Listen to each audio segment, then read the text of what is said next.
Well, I'm back from urban sketching, and I thought I would try to explain what I did and what I wanted to do and why it didn't work out. Um,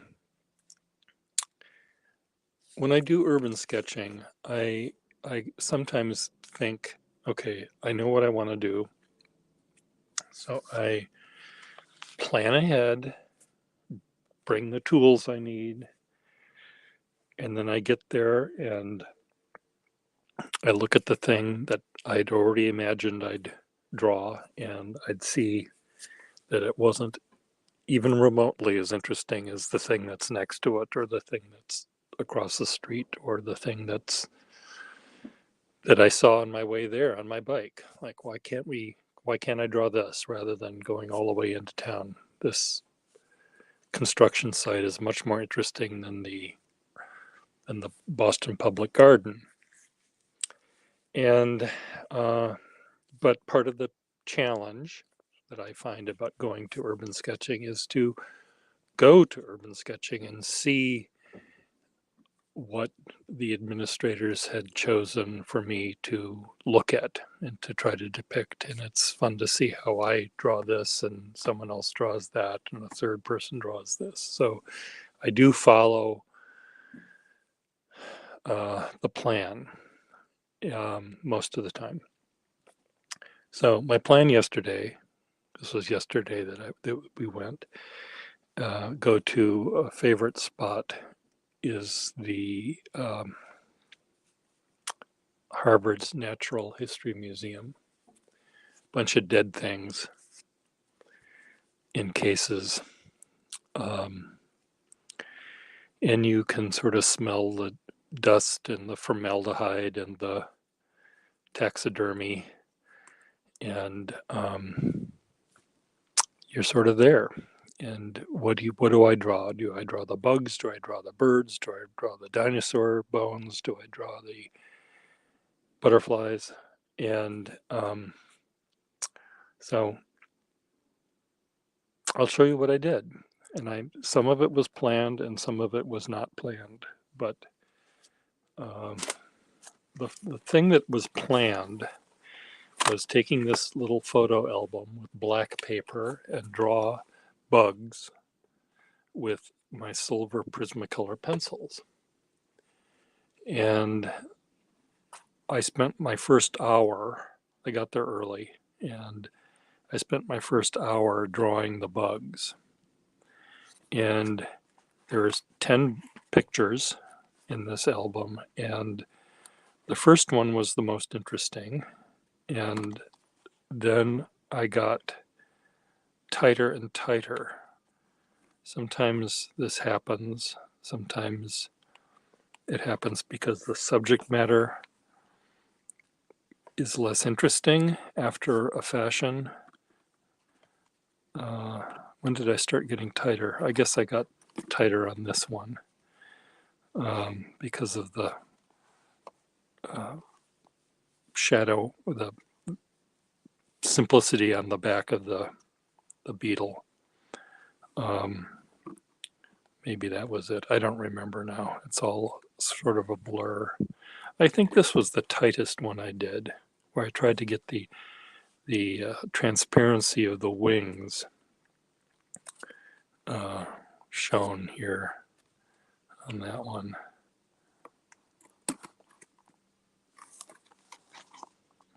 Somehow, how does this? Oh, I see. It goes in that way.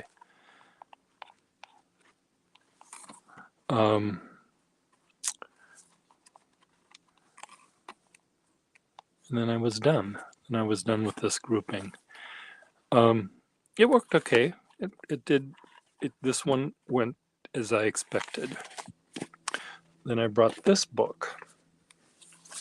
And I was going to do all sorts of little skulls. Different bird skulls and human skulls and ape skulls and fish skulls. And I thought maybe I would use pen and ink wash. And I don't know what happened, but the pens weren't working well on this paper. I brought a bunch of pens with me and they seemed to skip, and I don't understand why. This was the only one that seemed to work. Now, maybe I should have tested the paper first to see if they were compatible. But I just I I looked at these birds and I just got depressed because it wasn't turning out the way I wanted it to turn out. In my imagination, this is a beautiful book with delicate drawings of beautiful skulls and bones and very light and brittle almost, and it turned into this. So maybe next time I go, I'll bring this book and bring different tools or try different ink, and maybe it'll turn out in reality as I imagine it. But the thing is, if I go with a plan, this is what I want to draw, so I'm going to draw it, then I don't allow the thing to tell me what to do. It's like when I went to Paris with my brothers and my nephew, I had it all planned out. And my brother accused me of being that nerdy guy on Sherman, what's his name on the TV show, The Big Bang Theory. Shelby, whatever his name is. Because I planned it out too much. And we ended up walking 8 times further than we needed to because we were going all over the frickin' map where I wanted us to stay in one little neighborhood each time, but that's what we did. Anyway, so Shelby, is that his name? Sherman. Sheldon.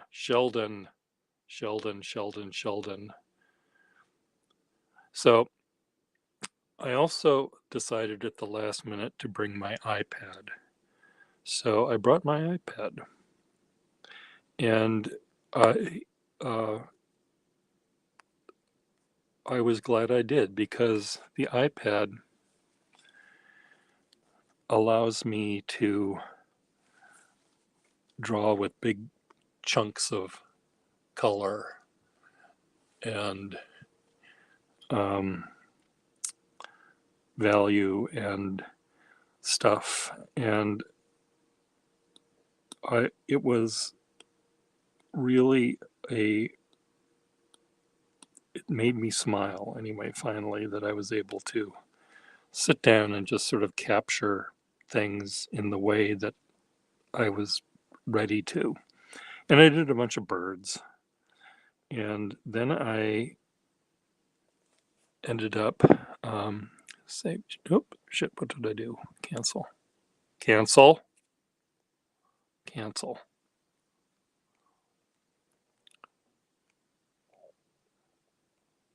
Discard changes.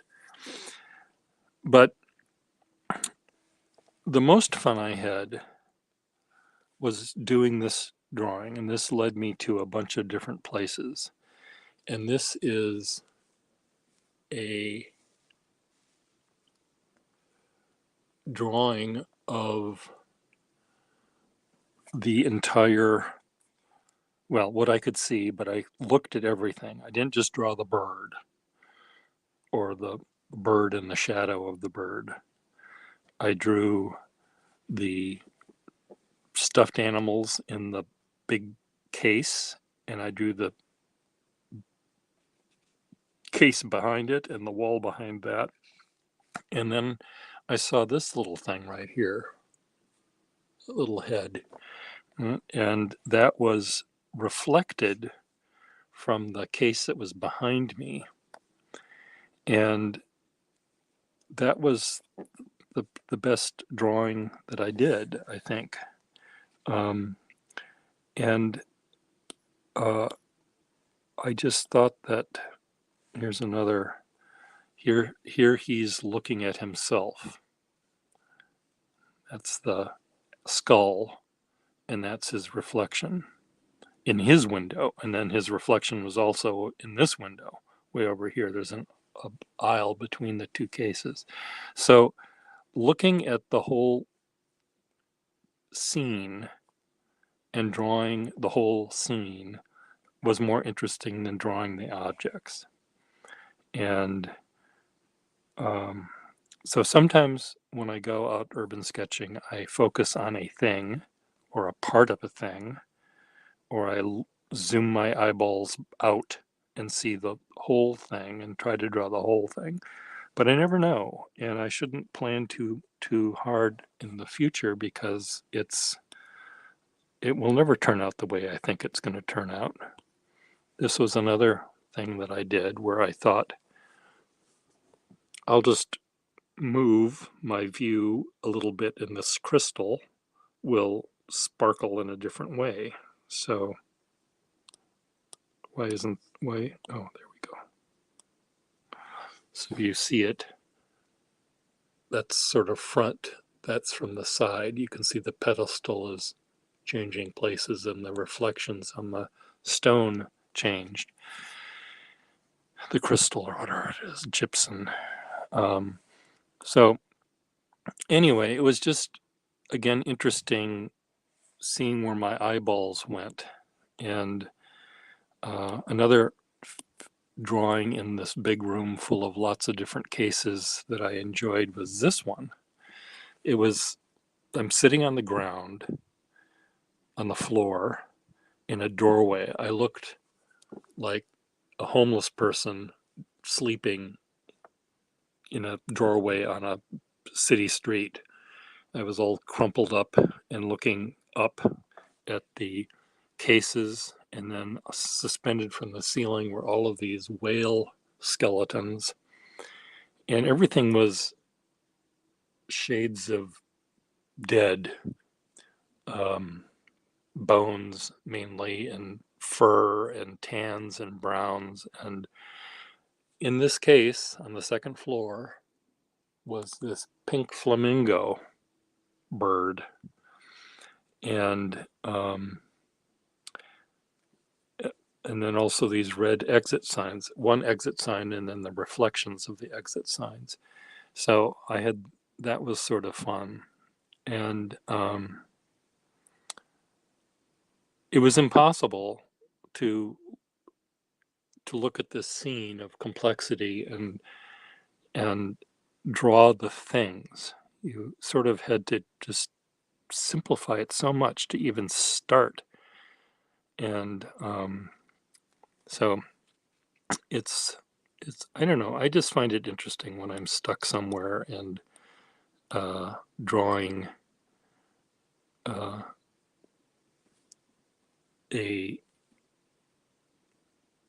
group of objects. These were maybe 6 skeletons of apes and chimps, all seen from the side. So I'm looking through one skeleton to the other, to the other. There's a little tiny skeleton way back there. And of course, I didn't count how many ribs these things had because that's cheating. No, I don't have time to count how many ribs the thing has.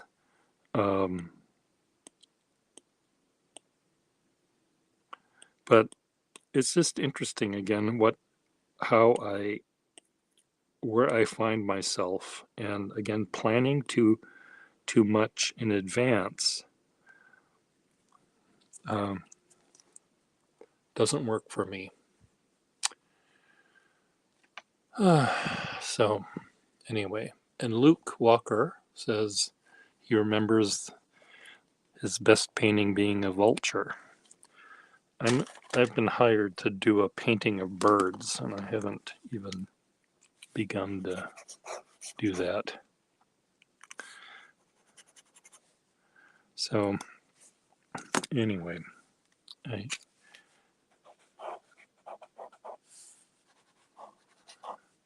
part of it was the person that was paying me to do this painting said she wanted this kind of bird, seagull, and then that kind of seagull, and this, and an anchor, and stormy clouds, and then sun, and it was getting very complicated. Why is this doing this? That's what I don't understand. Why is this not starting and drawing? No, now it's working, kind of. Is this ink not good? It seems very cloggy.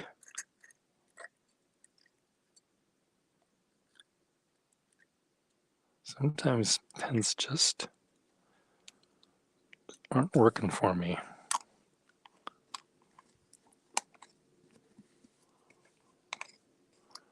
Come on, it's cap. Screw on, there you go.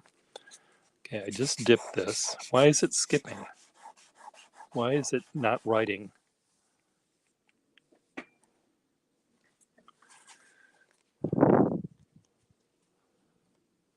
Okay, why would it not be writing? Is it clogged?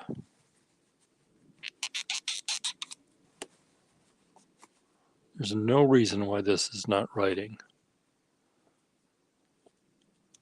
Is the feed not feeding the ink?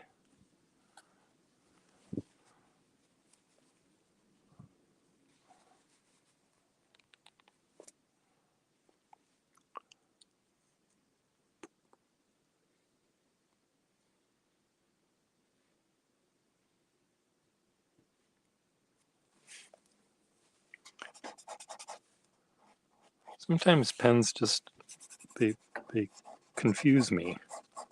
Why is this? Let me just take this ink out of here. Is the ink not functioning?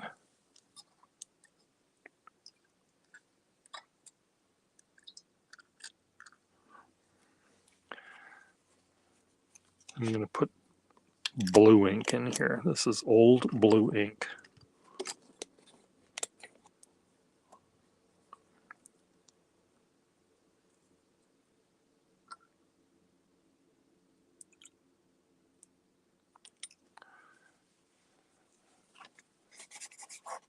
Look at that.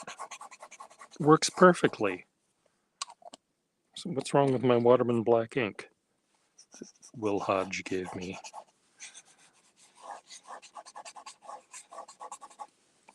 This works perfectly fine, this ink.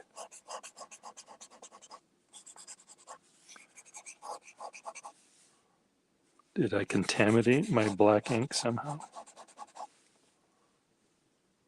Huh.